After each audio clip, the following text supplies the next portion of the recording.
মা? আমার জানি কেমন লাগছে রে দাসী, চতুর্দিকে অন্ধকার নেমে আসছে। ওই তো কে যেন ডেকে বলছে, ওরে রাজলক্ষ্মী, তুই আর এই মুহূর্ত দেরি করিস না, শীঘ্রই করে তুই চলে আয়। দাসী, তুই এই মুহূর্তে গিয়ে মহারাজকে দিয়ে দরবারে পাঠিয়ে দে। ঠিক আছে, আমি তাই যাচ্ছি।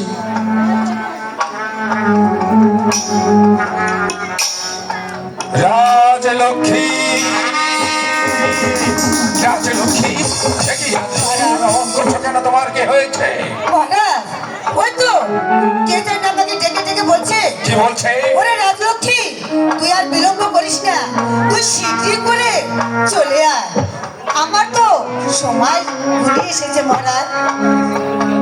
মহারাজ, আমার তিনটি শর্ত আপনি মানবেন মহারাজ? বলো বলো, তুমি কি তিনটি শর্ত দিতে চাও? মৃত্যুর আগে যে শর্ত তুমি আমাকে দেবে আমি তা অক্ষর অক্ষরে পালন করবো। মহারাজ, আপন দুলালকে মানুষের মতন মানুষ করে তুলবে, অবশ্যই করবো। ওদের লেখাপড়া করে সুশিক্ষায় শিক্ষিত করে তুলবে। আর আমি মৃত্যুর পর আপনি দ্বিতীয় দ্বার গ্রহণ করতে পারবেন না।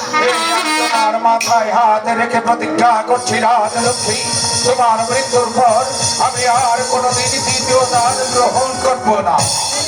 মহারাজ, মহারাজ, মহারাজ, আমার জানি কেমন লাগছে মহারাজ।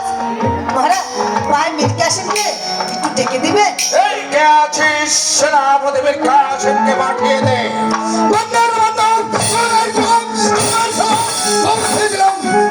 মহারাজ, মির্কা সেন, মহারাজ, রানী রাজলক্ষ্মী এমন অলক্ষণে কথা বলছে, আমি আর স্থির থাকতে পারছি না।